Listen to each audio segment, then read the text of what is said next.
இன்றே டவுன்லோட் செய்து உங்கள் ஃபேவரட் ஷோக்களை என்ஜாய் பண்ணுங்க. யார கேட்ட நீ பாரதி மேல கை வச்ச? யார கேட்டு கை வைக்கணும்?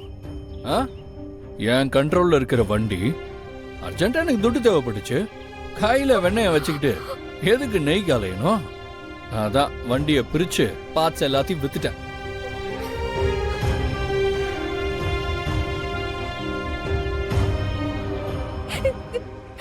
பாரதி எனக்கு யாருன்னு உனக்கு தெரியுமா? பாரதி என்ன மன்னிச்சிரு பாரதி. நான் உன்னை விட்டு போயிருக்க கூடாது. தப்பு பண்ணிட்டேன். என்ன மன்னிச்சிரு. ரொம்ப அழுகுறாடா. பாவம் ஸ்வீட்லாம் வாங்கி கொடுத்துருக்காடா. உனக்கு கூட கொஞ்சம் தாரேன்டா. பாவம் உண்மையே சொல்லிடுறா.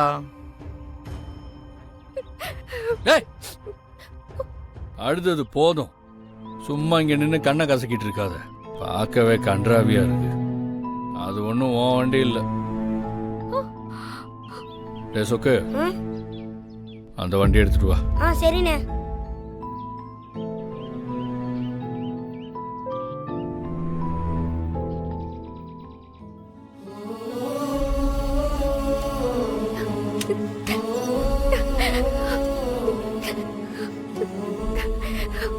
பாரதி, பாரதி, உனக்கு ஒண்ணு இல்லல, உனக்கு ஒண்ணு ஆகலையே. இனிமே உன்னை யாரும் தொட விட மாட்டேன். நான் வந்துட்டல, உனக்கு ஒண்ணு இல்ல. நம்ம வீட்டுக்கு போலாம். நீ இல்லாம நான் ரொம்ப கஷ்டப்பட்டேன் தெரியுமா? நீ இப்ப கிடைச்சிட்டல, இனிமே எனக்கு எந்த கவலையும் இல்ல. பா, பாரதி மேல என்ன பாசம், என்ன பாசம்.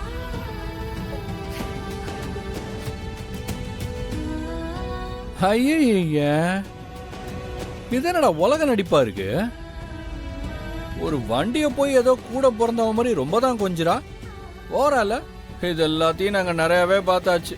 ஏய், உனக்கு என்ன தெரியும் பாரதி பத்தி? பசின்னு போய் யார் முன்னாடியாவது கை நீட்டி நின்னாலும் ஒரு வேளை சாப்பாடு போடுறவங்கள தெய்வமா பாக்குற ஊர் இது. என் குடும்பம் 3 வேளை வயிறார சாப்பிடுதுன்னா அதுக்கு காரணம் என் பாரதி தான். அது ஸ்கூட்டி இல்ல, என் குடும்பத்துல ஒருத்தி. உழைப்ப பத்தி உன்ன மாதிரி அடிச்சு புடுங்குறவங்களுக்கு எங்க தெரிய போகுது? நிறுத்து. அம்மா நொய் நொய் போனா போதான் அந்த வண்டியை கொடுக்குறேன். இந்த வாய் இருக்கு பாரு, வாய். இதுக்காகத்தான் நீ இங்க உட்காந்து கதறிக்கிட்டு இருக்க. மறுபடியும் இந்த மாதிரி பேசிக்கிட்டு இருந்த பொண்ணுன்னு கூட பார்க்க மாட்டேன். இதுதான் உனக்கு கடைசி. இன்னொரு தடவை என் வழியில குறுக்க வந்த உன் வண்டியை நிஜமாவே பார்ட்டா பிரிச்சு வித்துருவேன்.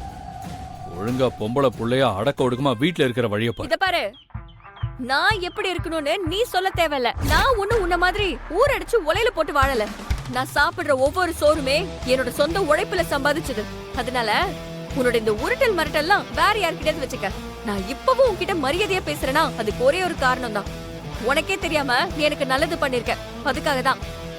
அதுக்கெல்லாம் சான்ஸே இல்லையே. நீ என் பாரதியை தூக்கி வச்சுட்டு பணம் கேட்டதாலதான் 10 பைக் வாடகைக்கு எடுத்து இன்னைக்கு புதுசா ஒரு பைக் கேப் பிசினஸ் ஆரம்பிச்சிருக்கேன். ஹவுசிங் போர்ட்ல சும்மா இருக்கிற பசங்களும் கஷ்டப்பட்டு 4 காசு சம்பாதிக்கிறாங்க. அதுக்காக உன்னை சும்மா விடுறேன். சப்போஸ் உழைச்சு சம்பாதிக்கணும்னு உனக்கும் ஏதாவது இருந்தா என் நம்பருக்கு கூப்பிடு. உனக்கும் ஏதாவது வேலை அரேஞ்ச் பண்ணி கொடுக்கறேன். இந்தா உனக்கு கொடுக்க வேண்டிய பணம்.